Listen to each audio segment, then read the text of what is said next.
Palavra da Verdade, com Hernandes Dias Lopes. E hoje eu quero partilhar com vocês o texto que está na primeira carta de Paulo aos Tessalonicenses. Tessalonicenses capítulo 4.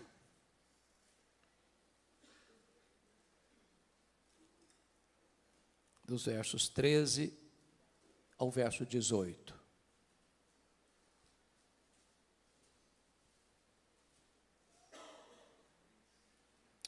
1 Tessalonicenses 4, 13 a 18, lido o texto, mantenha a sua Bíblia aberta comigo, por favor. Não queremos, porém, irmãos, que sejais ignorantes com respeito aos que dormem, para não vos entristecerdes como os demais que não têm esperança. Pois se cremos que Jesus morreu e ressuscitou, assim também Deus, mediante Jesus, trará em sua companhia os que dormem. Ora, ainda vos declaramos por palavra do Senhor isto: nós, os vivos, os que ficarmos até a vinda do Senhor, de modo algum precederemos os que dormem. Porquanto o Senhor mesmo, dada a sua palavra de ordem, ouvida a voz do arcanjo e ressoada a trombeta de Deus, descerá dos céus. E os mortos em Cristo ressuscitarão primeiro. Depois, nós, os vivos, os que ficarmos, seremos arrebatados juntamente com eles entre nuvens, para o encontro do Senhor nos ares, e assim estaremos para sempre com o Senhor. Consolai-vos, pois, uns aos outros com estas palavras. Amém.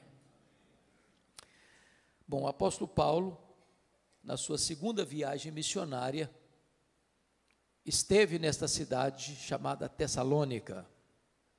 É uma cidade grega, até hoje uma das maiores cidades da Grécia, hoje com o nome de Salônica. E Tessalônica era uma cidade importantíssima, porque ela era a capital de uma província, ela era a capital da província da Macedônia. E Paulo passa por lá, planta esta igreja, uma igreja que vai se tornar uma igreja modelo para outras igrejas, e precisou sair às pressas, porque queriam matá-lo na cidade. Então, dali ele vai para Bereia. E nesta carta, Paulo trata muito especificamente sobre as verdades que nós chamamos de escatológicas, as verdades das coisas do fim. Por ser uma cidade grega, ela tinha forte influência da cultura grega. Esta carta é um clássico exemplo de que, em vez da igreja influenciar a sociedade, é a sociedade que está influenciando a igreja. Em vez da igreja imprimir no mundo o seu pensamento, o pensamento divino, à luz das Escrituras, é a cultura prevalecente que está influenciando a igreja. Qual era o pensamento básico, pilar dos gregos? Era o chamado dualismo. Os gregos criam nisso. O que era o dualismo? O dualismo era a ideia de que a matéria que você toca, que você vê, que você apalpa, era essencialmente má. O espírito invisível, imaterial, espiritual, era essencialmente bom. Em virtude disso, os gregos não acreditavam em três coisas. Eles não acreditavam na criação. Para os gregos, a criação era uma emanação divina, não direta, porque se a matéria era má, um Deus sendo bom não pode criar algo mau. Então a criação veio a ser as últimas emanações da divindade, que já não tinha mais conexão com a divindade, porque na cabeça dos gregos a matéria era má. Então eles não acreditavam na criação. Claro, eles não acreditavam na encarnação, porque para eles Jesus não podia ser Deus e homem ao mesmo tempo, porque já tinha um corpo material, e se para eles a matéria era má, ele não podia ser essencialmente bom. Se ele não podia ser essencialmente bom, ele não podia ser Deus. Então negavam também a divindade de Cristo, a encarnação de Cristo. Mas, finalmente, os gregos negavam a ressurreição. Na cabeça dos gregos, quando alguém morria, a morte era aplaudida por eles, porque na cabeça deles, a alma imaterial estava presa num cárcere, numa masmorra chamada corpo, Então, quando alguém morria, na cabeça dos gregos, aquela alma que estava prisioneira no cárcere chamado corpo, era liberta. Pensar em ressurreição para eles era um anticlímax, era um retrocesso, porque era pegar aquela alma que fora liberta na morte e trazê-la de volta para a prisão do corpo. Então os gregos não acreditavam em ressurreição. É por isso que quando Paulo pregou em Atenas, a cidade grega, capital da intelectualidade humana, ao ouvirem falar de ressurreição, uns escarneceram. Então, o que estava acontecendo aqui? Quando um crente morria na igreja de Tessalônica, era um desespero só, porque os crentes de Tessalônica, copiando o que estava acontecendo na sociedade, no mundo, eles não tinham esperança, não tinha cântico, não tinha celebração, não tinha convicção de céu, não tinha garantia de vida eterna. Olha comigo o versículo 13: não queremos, porém, irmãos, que sejais ignorantes com respeito aos que dormem, para não vos entristecerdes como os demais que não têm esperança.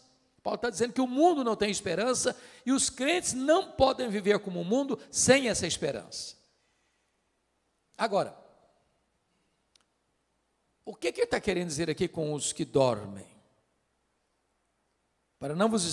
Com respeito aos que dormem, para não vos entristecer como os demais que não têm esperança. E a pergunta que eu faço a vocês: o que é que dorme na hora da morte? É o corpo ou é a alma? O que é que dorme? E a resposta insofismável, categórica é o corpo que dorme. A alma não dorme. O seu corpo não sobrevive sem a sua alma, mas a sua alma sobrevive sem o seu corpo. Você não é um corpo que tem uma alma, você é uma alma que tem um corpo. Você e eu fomos feitos do pó, somos pó e voltaremos ao pó. Mas na hora da morte, a alma, que é o sopro divino, se desprende do corpo e se volta para o Senhor. O pó volta à terra como deu, o espírito volta a Deus. Agora, aquela dúvida dos tessalonicenses ainda é a dúvida de hoje. Porque a pergunta hoje que eu mais escuto com um pastor é essa: pastor, como é que vai ser na hora da morte? O que vai acontecer? O que acontece quando um crente morre? Vamos falar dos cristãos agora. E quando falo cristão, estou falando daqueles que nasceram de novo, que têm seu nome escrito no livro da vida, que são herdeiros da vida eterna. O que acontece quando um crente morre? Bom, se você perguntar isso para um ateu que não crê na eternidade, o que acontece quando uma pessoa morre? Ele vai dizer assim: bom, morreu, é só matéria e acabou, não tem mais nada, não tem mais nada. Se você fizesse a pergunta para um defensor do romanismo, da doutrina romana, ele vai dizer: gente, a pessoa não era tão má para ir direto para o inferno, não era tão boa para ir direto para o céu, morreu, vai para o purgatório, fica lá sofrendo, purgando os pecados, não sabe se 1 ano, se 10 anos, se 100 anos, se 1000 anos, até os pecados serem purgados e aí poder entrar no paraíso. Não tem esperança nisso. Se você fizesse a pergunta para um espiritualista: o que acontece quando uma pessoa morre? Ele vai dizer: bom, morreu, desencarnou, reencarnou, desencarnou, reencarnou, desencarnou, num processo ad infinitum. Também não tem esperança nisso. Se você fizer a pergunta para uma outra vertente teológica hoje: o que acontece quando uma pessoa morre? Ele vai dizer para você: morreu, a alma fica dormindo, até a segunda vinda de Cristo, inconsciente. Bom, mas isso também não tem esperança. O que a Bíblia diz? O que a Bíblia diz? Quando um crente morre, a Bíblia diz lá em 2 Coríntios 5,8, que morrer é deixar o corpo e habitar com o Senhor. E o Senhor não está na sepultura dormindo. O que a Bíblia diz? Filipenses 1,23 diz que morrer é partir para estar com Cristo, o que é incomparavelmente melhor. E Cristo não está na sepultura, Cristo está sentado no trono, Ele está no céu, de onde intercede por nós. É por isso que Paulo diz: morrer para mim é lucro. Por exemplo, quando Jesus disse àquele ladrão que se arrependeu, na última hora, na 10ª hora, à sua direita, o que Jesus disse para ele? Em verdade te digo que hoje mesmo estarás comigo no paraíso. Bom, Jesus morreu naquele dia, seu corpo foi sepultado, e a sepultura não é o paraíso. Isso porque Jesus, antes de morrer, disse: Pai, nas tuas mãos entrego o meu espírito. Então, o problema dos tessalonicenses é que eles estavam vivendo sem esperança, influenciados pela filosofia e pela cultura dos gregos, deixando de experimentar e usufruir as verdades consoladoras das Escrituras. Mas uma pergunta que é muito comum fazer, e eu acho que todo pastor que está aqui já escutou isso tantas vezes: pastor, como é que vai ser lá no céu? Já que partir é para estar com Cristo, que é incomparavelmente melhor. Como é que vai ser lá? Nós vamos nos conhecer lá no céu?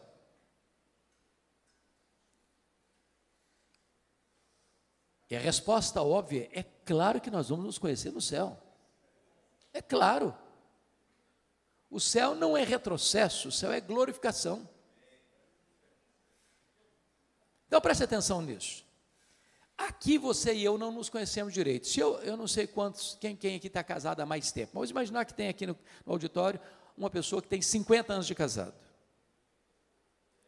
Se eu perguntar para essa mulher assim: você conhece o seu marido? Ela vai responder assim: estou começando a conhecer. Se eu perguntar para o marido: você conhece a sua mulher? Eu falei: rapaz, eu estou arranhando ainda a superfície para conhecer. Os gregos diziam assim: conhece-te a ti mesmo. Os gregos estavam errados. Nem você, nem eu nos conhecemos. Só Deus nos conhece. Eu não sei quanto a você, mas de vez em quando eu fico escandalizado comigo mesmo. Você não fica, não?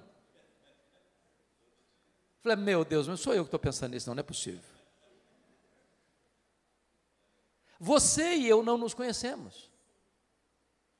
Agora, lá no céu, sem as limitações que nós temos aqui, de tempo, de espaço, de conhecimento, nós vamos nos conhecer. Pense só comigo, imagine você conviver com alguém a eternidade inteira sem saber quem ela é. Faz sentido isso? Não faz o mínimo sentido. É óbvio que nós vamos nos conhecer. Agora, um detalhe, lá no céu não vai ter as mesmas realidades que aqui. Por exemplo, Jesus disse que lá no céu nem se casa, nem se dá em casamento. Às vezes as pessoas nutrem um romantismo irreal nesse sentido. E eu já vi muito funeral, sobretudo de uma pessoa que já está casada há muitos anos, vai a esposa primeiro, vai o marido primeiro, e um fica lá curtindo, passando a mão assim, a mãozinha já gelada, assim, daqui a pouquinho eu estou indo também, dando a ideia de que vai continuar casado lá no céu. Não vai, não. Casamento é só para essa vida. Aproveita, porque depois não tem mais. Alguém diz: ufa, até que enfim também. Ah, que pena, podia prosseguir. Não vai prosseguir. Então, casamento é só para essa vida. É por isso que a Bíblia diz que tem um curso aí, que o curso é bom, mas o título não é bom. Casados para sempre. Não é verdade isso, não tem casados para sempre. O curso é bom, mas o título, penso eu, não foi feliz. Porque a Bíblia diz que casamento é até que a morte o separe. Então lá no céu não tem casamento. Segunda coisa, lá no céu nós não vamos ser famílias nucleares. Em outras palavras, lá no céu você não vai amar mais quem foi aqui, seu pai, sua mãe, seu marido, sua mulher, seus filhos, seus avós, do que você vai amar Abraão, Isaque e Jacó. Lá nós não vamos ser famílias, José, Pereira, Silva, Oliveira. Não, lá nós vamos ser uma única família, lavada no sangue do Cordeiro. Agora, Paulo não diz o seguinte: nós não estamos aqui especulando. Não é uma questão de especulação. Olha comigo o versículo de número 15, quando ele diz: e sabeis também vós, não, desculpa, o vento bateu aqui, mudou minha página, 4:15. Ora, ainda vos declaramos por palavra do Senhor isto, não é especulação, não é uma teoria, não é uma opinião de um teólogo, é revelação de Deus. Isso é o que Deus revelou. Então, a grande pergunta aqui, meus amados, é: onde está a nossa garantia dessa esperança? Qual é a base da nossa esperança? E o apóstolo Paulo vai responder nesse texto, no verso 16, é a parousia. Ora ainda, versículo 16, porque o Senhor, porquanto o Senhor mesmo, dada a sua palavra de ordem, ouvida a voz do arcanjo e ressoada a trombeta de Deus, descerá dos céus. Então você e eu cremos que Jesus vai voltar. Esse é o pináculo da nossa fé, esse é a acrópole da nossa esperança, esse é o ponto culminante da nossa convicção, é a consumação da nossa salvação.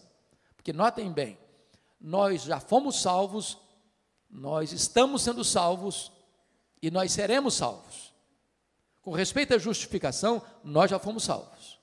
Com respeito à santificação, nós estamos sendo salvos.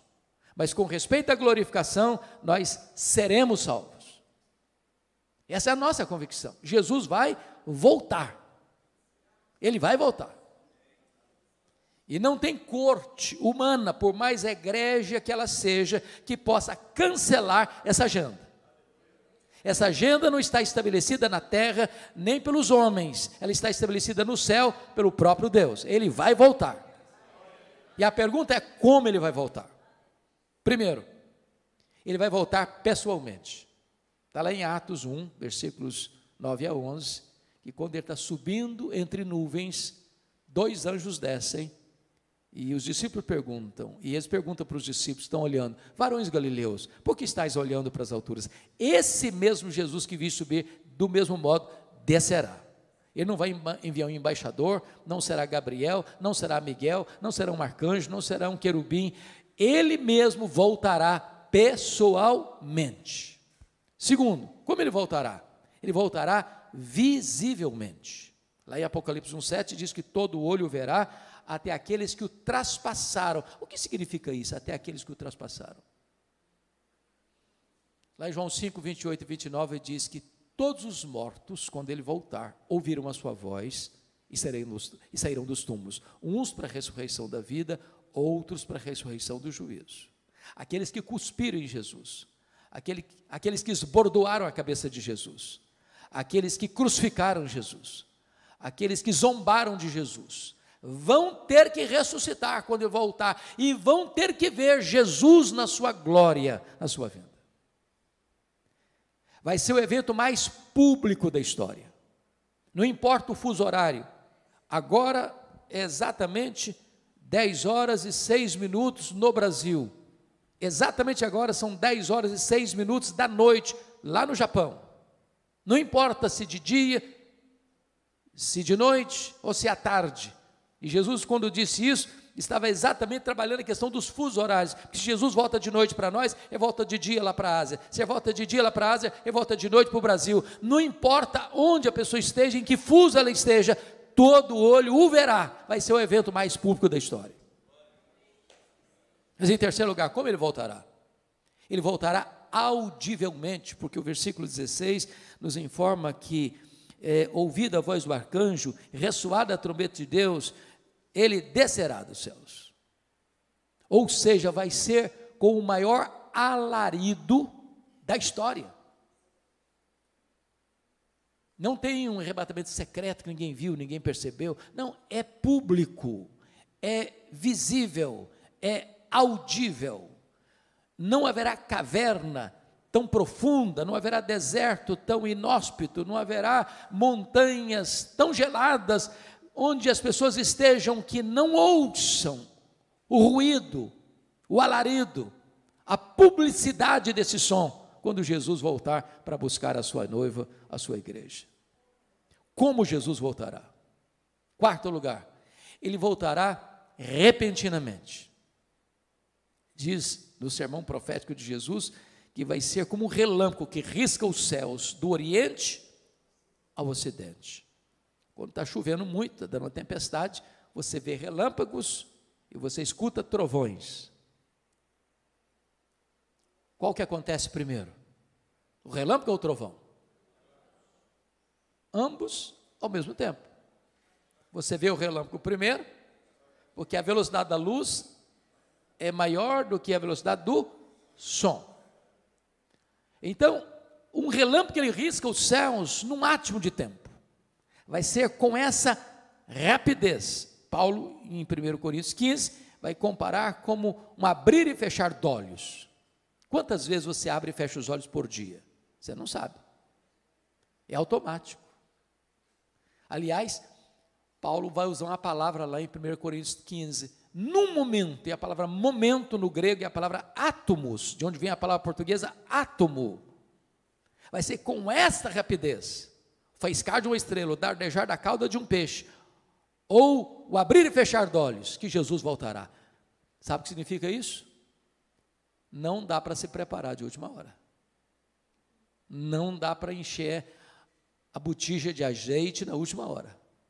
Ou você está preparado agora, ou você será pego de surpresa. Quinto lugar, como Jesus voltará? Ele voltará não só repentinamente, mas ele voltará também inesperadamente. Vai ser como um ladrão. O ladrão não manda um WhatsApp para você dizer, olha, tal dia, prepara um cafezinho, faça um pãozinho de queijo, que eu estou chegando na sua casa. Ele chega de que maneira? De que maneira? Inesperadamente. Você não está aguardando, você não está esperando, e ele chega. Sabe o que significa isso? A volta do Senhor Jesus não será um dia óbvio.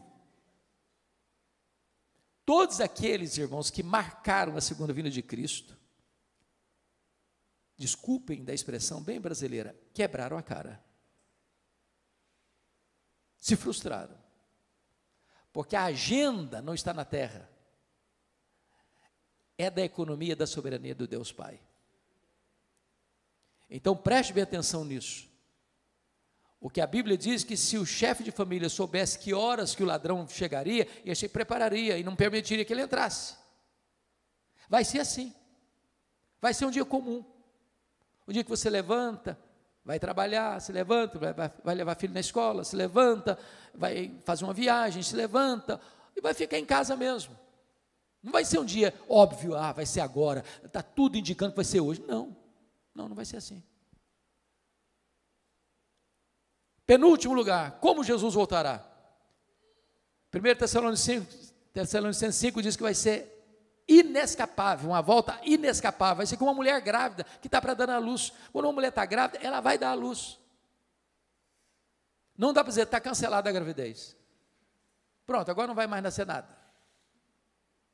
Não, vai nascer, é inescapável.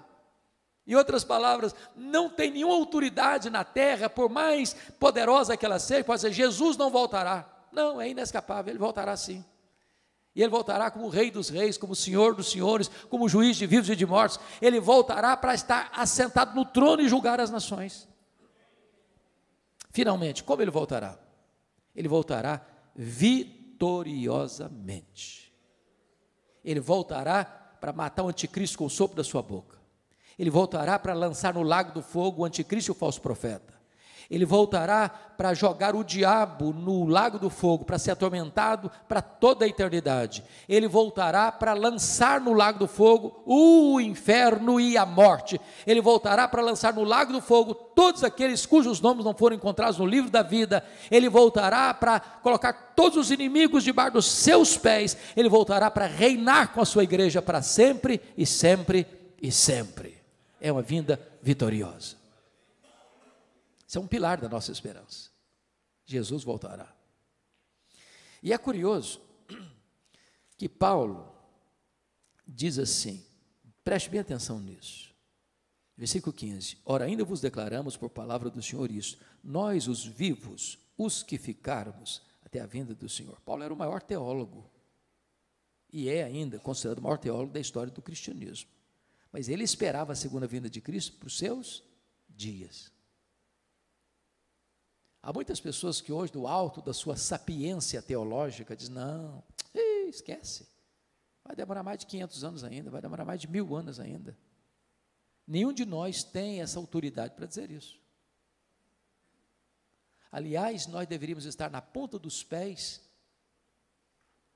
na linguagem de Pedro, na segunda carta, capítulo 3, aguardando e apressando o dia da vinda do Senhor, e dizendo, Maranata, ora vem, Senhor Jesus. Mas se nós temos a revelação como primeiro pilar da nossa esperança, se nós temos a parousia, a segunda vinda como segundo pilar da nossa esperança, em terceiro lugar, nós temos a ressurreição como terceiro pilar da nossa esperança. Compare aí o versículo 16 na parte B, onde diz, e ressoada a trombeta de Deus, descerá dos céus, e os mortos em Cristo ressuscitarão primeiro. A grande pergunta é, primeiro em relação a quem? Porque é uma vertente teológica que diz que ressuscitarão primeiro em relação aos outros mortos não crentes, mas não é isso que Paulo está tratando, não é disso que ele está falando. Ressuscitarão primeiro em relação aos que estiverem vivos, porque segue o texto, depois nós os vivos, os que ficarmos. Então preste bem atenção aqui numa coisa importante. Quando um crente morre, estou falando crente salvo, não é crente nominal, não deveria existir desespero, porque quando um crente morre, ele já começa imediatamente, está lá em Hebreus 12, que o espírito é aperfeiçoado para entrar na glória. Já imediatamente ele começa a desfrutar do céu, conscientemente, não fica dormindo, não fica num limbo, já começa a reinar com Cristo, conforme Apocalipse 20. Quando Jesus voltar, cronologicamente falando, aqueles que já estão lá com ele no céu, cujo corpo está na sepultura, dormindo, me dão nota de rodapé, abra um parênteses e eu fecho depois. Por que usa a metáfora dormindo, ou dormir no Senhor? Por que essa metáfora? Porque esse eufemismo é uma figura de linguagem para amenizar uma coisa. Em vez de você dizer assim, o cara morreu, aí você diz, ele dormiu no Senhor. Por duas razões. Porque quem dorme está fazendo o quê? Está descansando. Você dorme porque você precisa descansar. Apocalipse 14, 13 diz, bem-aventurados aqueles que desde agora morrem no Senhor, para que descansem das suas fadigas. Segunda razão porque usa a figura do dormir, porque quem dormiu vai acordar, se não acordou, não dormiu, morreu. Significa o quê? Que a morte, ela tem prazo de validade. Vai chegar um momento que a morte vai ser interrompida pela ressurreição. Os mortos vão ouvir a voz de Jesus e vão sair dos túmulos, uns para a ressurreição da vida, outros para a ressurreição do juízo, dando claramente a entender que não vai ter duas ressurreições, uma de crente e outra de descrente, vai ser uma única ressurreição, de crentes e descrentes, ao mesmo tempo. Quando Jesus voltar. Bom, voltando então à ressurreição dos mortos. Ele está falando de ressurreição dos mortos, primeiro em relação aos que estiverem vivos, porque aqueles que virão com Jesus, que estão lá desde Abel, voltarão com Jesus, aquela alma que já está glorificada, que já está reinando com Cristo, e agora este corpo que acabou de ressuscitar, com características específicas, corpo imortal, incorruptível, poderoso, glorioso, espiritual, celestial, semelhante ao corpo da glória do Senhor Jesus. Aquela alma agora então entra dentro deste corpo que está glorificado. Agora sim a glorificação está plena, completa, e então estaremos para sempre com o Senhor. Os que estiverem vivos não podem subir do jeito que nós temos, um corpo mortal e corruptível. Então, 1 Coríntios 15 diz que seremos transformados e arrebatados com um corpo de glória, para estarmos para sempre com o Senhor. Mas a questão é, como é que vai ser o corpo da ressurreição? Paulo não trata aqui, mas Paulo trata desse assunto lá em 1 Coríntios capítulo 15. Eu queria que você fosse rapidinho comigo para lá. 1 Coríntios 15. Por favor, olha aí. Aliás, essa é a pergunta que eu mais escuto como pastor. Como é que vai ser o nosso corpo? Como é que vai ser o nosso corpo? Etc e tal. Aqui Paulo responde isso de forma muito clara. 1 Coríntios 15, a partir do verso 35. Mas alguém dirá, como ressuscitam os mortos? Em que corpo vem? Paulo responde, ironizando com eles, insensatos, ou insensato. Você está fazendo uma pergunta muito óbvia. E aí ele vai usar 3 figuras para mostrar para nós como será o nosso corpo. A primeira figura, estou no versículo 36, é a figura da semente. A segunda figura está no verso 39, é a figura da carne. A terceira figura está no verso 40, a figura dos corpos celestiais. Então vamos dar uma olhadinha nisso? O que Paulo está dizendo no versículo 36 é o seguinte, que quando um crente morre, o corpo dele é uma semente. Quando você semeia na terra uma semente de milho, de feijão, de soja, o que vai brotar dali tem a mesma natureza, mas não é a mesma coisa.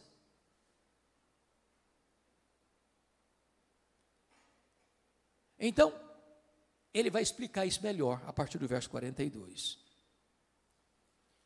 Ele diz assim, semeia-se corpo na corrupção, ressuscita-se na incorrupção. O que é isso? Esse corpo seu e meu aqui, ele nasce, cresce, envelhece e morre. Às vezes a pessoa morre no processo, né? Morre na infância, morre na juventude, morre na fase adulta.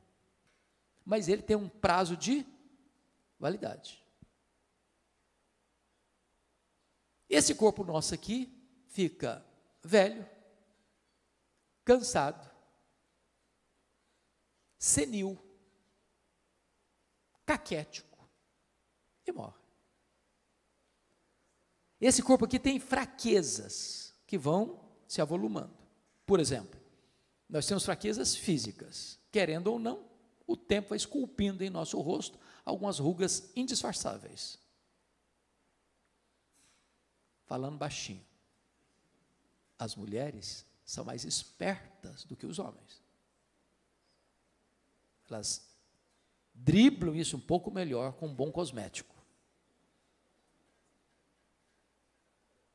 Às vezes se acorda de manhã, é um caos. Depois de um bom cosmético, vira um cosmos. Daqui a pouquinho, uma cirurgia plástica ajuda muito. Mas chega uma hora que, ainda que o famoso cirurgião plástico Pitangui ressuscitasse dos mortos, não teria mais jeito.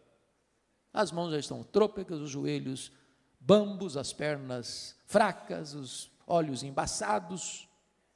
E diz os entendidos que cada fio de cabelo branco que brota na sua cabeça é a morte chamando você para um duelo. Eu acho que até um exército acampado ao meu redor. Temos fraquezas físicas. Os seus fugiram todos, mas a barba está aí para não deixar você escapar. Temos fraquezas emocionais. Há momentos na vida que você se desespera. E você nem consegue chorar, você só consegue gemer e dizer, meu Deus, eu não aguento mais. Temos fraquezas morais. Você e eu já prometemos para Deus, com lágrimas nos olhos, meu Deus, eu não vou cometer mais esse erro. Eu não vou cometer mais esse pecado. E daqui a pouco você se flagra cometendo o mesmo erro, o mesmo pecado. Não é porque faltou para você sinceridade, não, faltou para você poder. Somos fracos. Temos fraquezas espirituais, somos um ser ambíguo, paradoxal, contraditório. O bem que queremos fazer não fazemos, o mal que não queremos praticamos. Somos fracos. Eu, quando passo pelas livrarias, e eu faço isso praticamente toda semana, procurando ver o que está saindo de novo, e vocês todos sabem que os livros mais publicados no Brasil e no mundo são livros de autoajuda.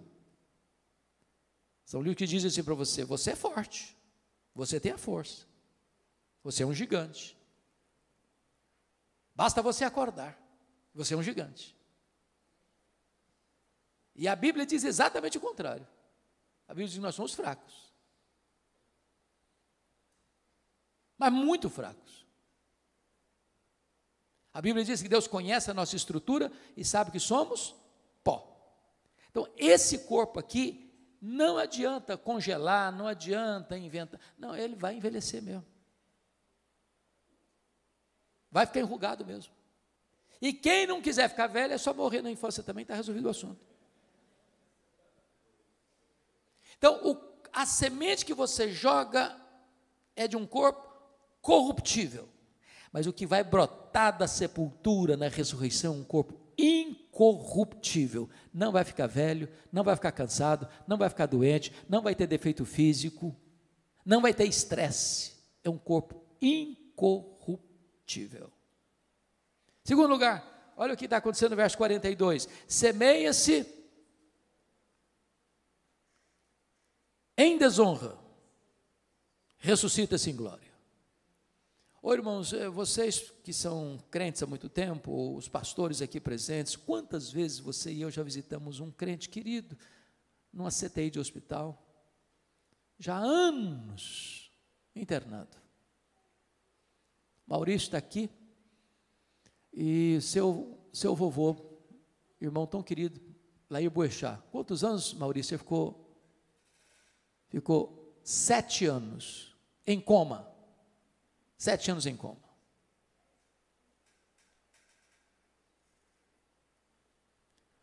Muitas vezes eu já visitei ovelhas e irmãos fora do círculo da igreja local, que o corpo já estava caquético, encolhido, pele e osso, desonrado pela dor, desonrado pela doença, desonrado pelos remédios tão pesados. Quando você joga aquele corpo na sepultura, ele está desonrado pela fraqueza, pela doença. Mas o que vai brotar daí é um corpo glorioso, glorioso. E Daniel, capítulo 12, diz que vai brilhar como sol no seu fulgor. Louvado seja o Senhor. Então fique tranquilo, você vai ter um corpo perfeito. O corpo da ressurreição não vai brigar nem com o espelho, nem com a balança.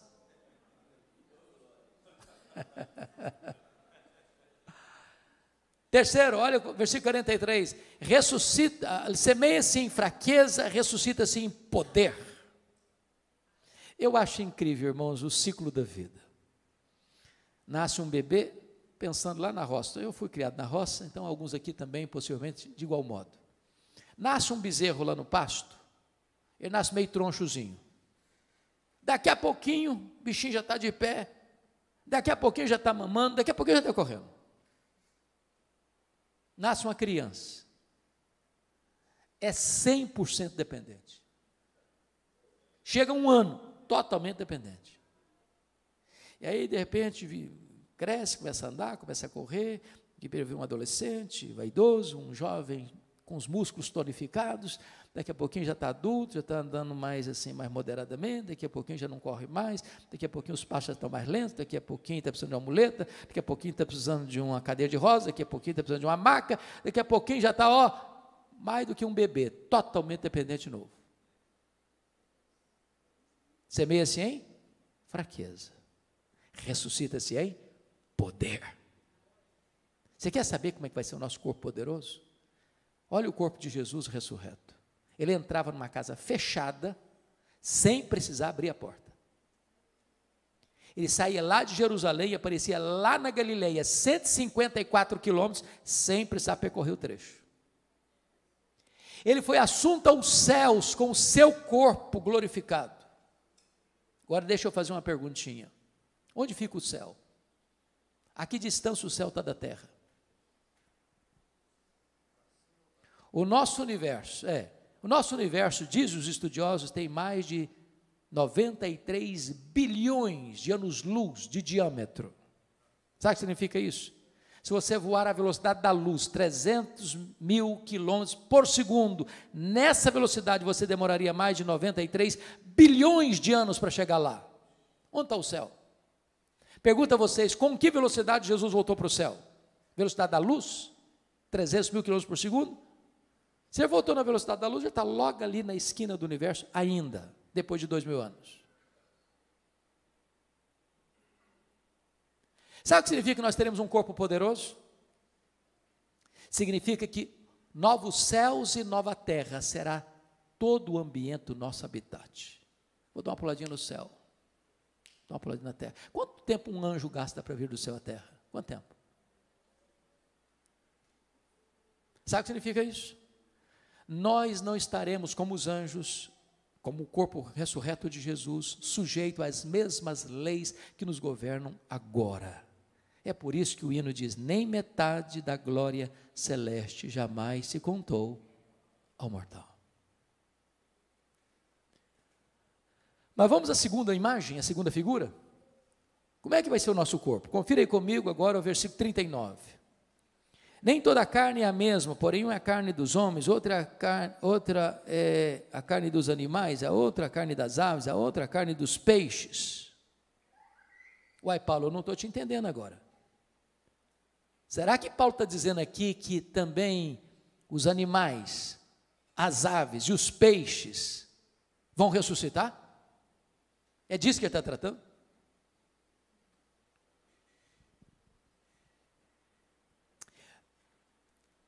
Convenhamos aqui, nós estamos vivendo uma época fascinante e ao mesmo tempo, para mim, complicada.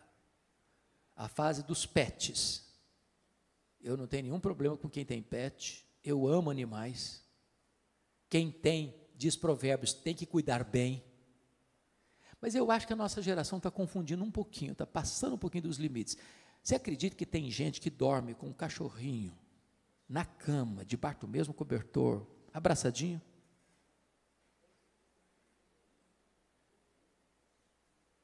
Eu estava num voo internacional há uns 3 anos, lá em Washington, vindo para o Brasil. E eu estou sentado e chega um casal muito bonito, um rapaz e uma moça, muito bonitos, com um cachorro grandão, sentado na minha frente. Daqui a pouquinho o rapaz disse assim para a moça, fique aqui que eu vou comprar uma Coca-Cola. O lugar que vendia Coca-Cola ficava a uns 10 metros de onde estavam sentados. Quando o rapaz saiu, a moça lascou um beijo na boca do cachorro, mas daquele beijo cinematográfico. E eu fiquei olhando espanto, falei, meu Deus, mas é muito mau gosto dessa menina. Está doido, senhor?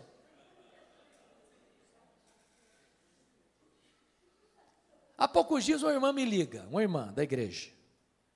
Falou, pastor, eu estou ligando para o senhor porque eu queria saber se a minha cachorrinha vai para o céu. E eu fiquei meio zonzo com a pergunta, pensando em elaborar uma resposta. Antes de eu dar a resposta, ela disse assim, porque se a minha cachorrinha não for, eu também não quero ir. Falei, é o problema da senhora, eu não vou entrar em briga de família não, o que é isso? Eu tenho um colega, pastor presbiteriano, calvinista, reformado, que foi fazer um casamento de uma ovelha dele, e ele não está sabendo de nada, o coitado, pego de surpresa. Na hora das alianças, sabe quem levou a aliança ao altar? A cachorrinha da família. Mas está demais, está não? Ô gente, eu sinto muito, mas informar isso. Deus criou 3 tipos de seres: os anjos, os homens e os animais. Voláteis, terrestres e aquáticos. Os anjos são espírito e não têm corpo. Eles não morrem. Os homens têm corpo e espírito. Morre o corpo, o espírito volta para Deus. Os animais, voláteis, terrestres e aquáticos, têm corpo e não têm espírito. Morreu, acabou. Jesus não foi para a cruz para redimir cachorro, peixe e papagaio.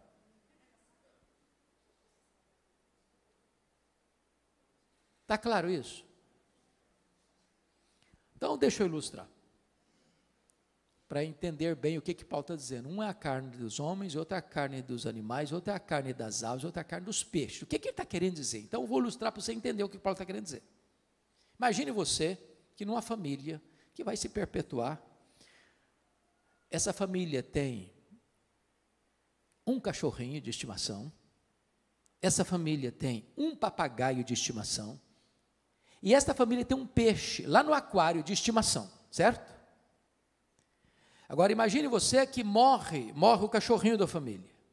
Aí a família vai lá no quintal, abre uma cova profunda e sepulta o cachorrinho. 100 anos depois, morre o papagaio. A família vai lá na mesma cova, abre a cova, o que tem lá dentro? Pode quê? Pode cachorro.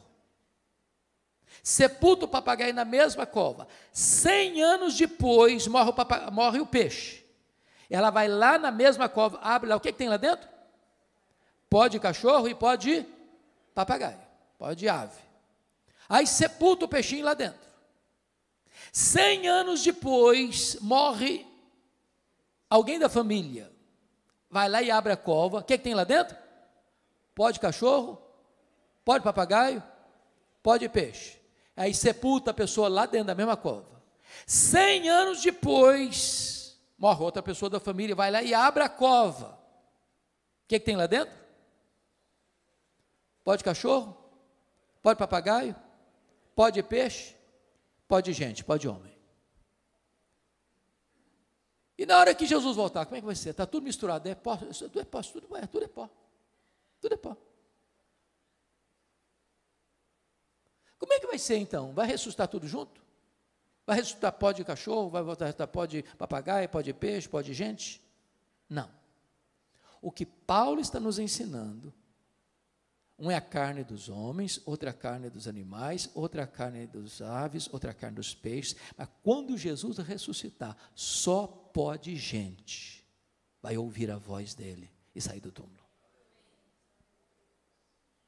Pastor, como é que fica esse negócio de cremar? Vai comprometer a ressurreição? Eu pergunto a vocês, o que aconteceu nas Torres Gêmeas do dia 11 de setembro de 2001? 3.000 graus centígrados, viraram pó. O que acontece quando uma pessoa é comida por um monstro marinho que vai soltando partículas do corpo dele para milhares de quilômetros mar adentro? Quando Jesus voltar, todos vão ouvir a sua voz. Não importa se apenas uma partícula de pó, o Senhor que criou o universo sem matéria pré-existente é poderoso para ressuscitar o seu corpo de maneira incorruptível, imortal, poderosa, gloriosa, espiritual e celestial. Mas deixa eu terminar. A última figura que Paulo usa, está aí no versículo 40. Também há corpos celestiais e corpos terrestres. Sem dúvida, uma é a glória dos celestiais e outra dos terrestres. Uma é a glória do sol, outra é a glória da lua, outra é a glória das estrelas, porque até entre estrela e estrela há diferenças de esplendor, pois assim também é a ressurreição dos mortos. O que Paulo está querendo ensinar com aqui? Eu creio, pastor, que ele está falando aqui daquilo que nós chamamos de galardão. Todos vão brilhar, mas nem todos vão brilhar com a mesma intensidade. Uma é a glória do sol, outra é a glória da lua, outra é a glória das estrelas, porque até entre estrela e estrela há diferença de esplendor. Assim também é a ressurreição dos mortos. Está lá em Daniel 12, que quem a muitos conduzir a justiça brilharão como o sol no seu fulgor. Eu acho aqui para nós que tem alguns crentes que vão chegar no céu meio lusco-fusco. Está escrito lá em 1 Coríntios 3, versículos 11 a 15, que ninguém pode lançar outro fundamento além daquele que já foi posto, o qual é Cristo Jesus. E eu, como prudente construtor, edifiquei sobre o fundamento. Agora, quando se edifica sobre o fundamento, você tem que escolher o material. Tem gente que escolhe material nobre, como ouro, prata e pedras preciosas. Outro vai construir com material perecível, como madeira, palha e feno. O fogo provará a obra de cada um. Se a obra de cada um provada pelo fogo permanecer, esse receberá galardão.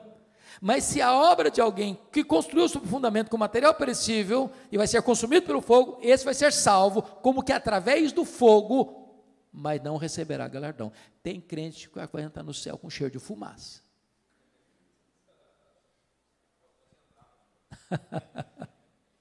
Com cheiro de fumaça. Preste atenção nisso. A salvação é de graça, mas o galardão é recebido pelas obras. Você não foi salvo para cruzar os braços e aguardar Jesus voltar. Você foi salvo para servir, para ser um canal de bênção, para ser um embaixador das boas novas, para ser um ministro da reconciliação, para levar a esperança da salvação para outras pessoas. Voltando para Tessalonicenses para encerrar, eu só queria chamar a sua atenção que depois então da ressurreição, está escrito, eu fecho aqui agora, o que vai acontecer? E depois nós, os vivos, os que ficarmos, seremos arrebatados juntamente com eles entre nuvens para o encontro do Senhor nos ares, e assim estaremos para sempre com o Senhor. Então, revelação, parousia, ressurreição, reunião. E ele termina dizendo: consolai-vos, pois, uns aos outros, com essas palavras. Ele começa com uma igreja triste, sem esperança, por não conhecer a verdade, e ele termina com consolo, dizendo: agora vocês que foram instruídos na verdade, sejam agentes de consolo para as outras pessoas. Meus irmãos, consolo não é uma coisa que vem de dentro, não é autoajuda. Consolo é aquilo que emana de cima, que emana das Escrituras, que procede da verdade de Deus. Se nós cremos nisso, então não temos motivo para ficar desesperados. Nós temos motivo para sermos consolados e nos tornarmos em consoladores para outras pessoas. Que Deus nos abençoe. Amém.